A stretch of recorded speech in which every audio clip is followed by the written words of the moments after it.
پوچھا گیا صبر جمیل کسے کہتے ہیں؟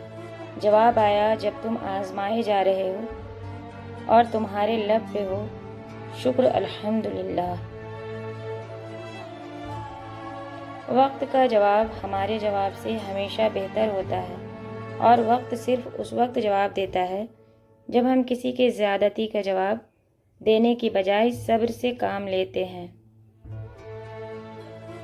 زندگی کی سچائی کو سمجھنا بہت مشکل نہیں ہے۔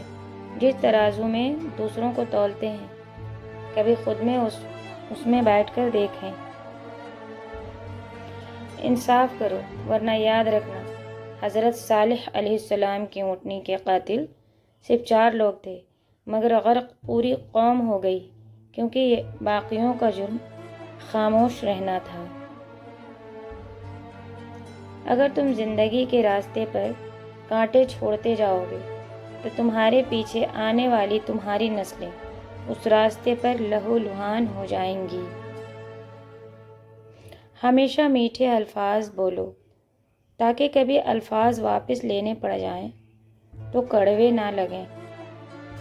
سمجھدار عورت اجڑے ہوئے گھر کو آباد کرتی ہے، جبکہ ناسمجھ عورت اچھے بھلے آباد گھر کو برباد کر دیتی ہے۔ خاموشی تمام سوالوں کا بہترین جواب ہے، اور مسکراہٹ ہر حالات کا بہترین رد عمل۔ امتحان میں نقل کر لو تو امتحانی بورڈ پاس کر دیتا ہے۔ اللہ کی قسم، اپنے پیارے نبی کریم صلی اللہ علیہ وسلم کی نقل کر لو تو اللہ تعالیٰ پاس کر دے گا۔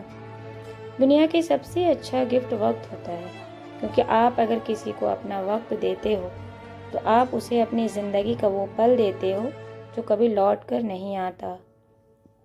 اگر انسان کی اذیتیں اور تکلیفیں اس کے ماتھے پر لکھی ہوتی تو جن لوگوں سے تم حسد کرتے ہو ان پر تم کو رحم آتا۔ اچھے لفظ تخلیق کرنے کے ساتھ اچھے رویے بھی تخلیق کرنی چاہیے۔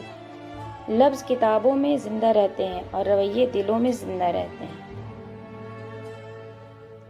کبھی آنسو، کبھی سجدے، کبھی ہاتھوں کا اٹھ جانا، تنہائی کی دعاؤں میں بڑا مزہ آتا ہے۔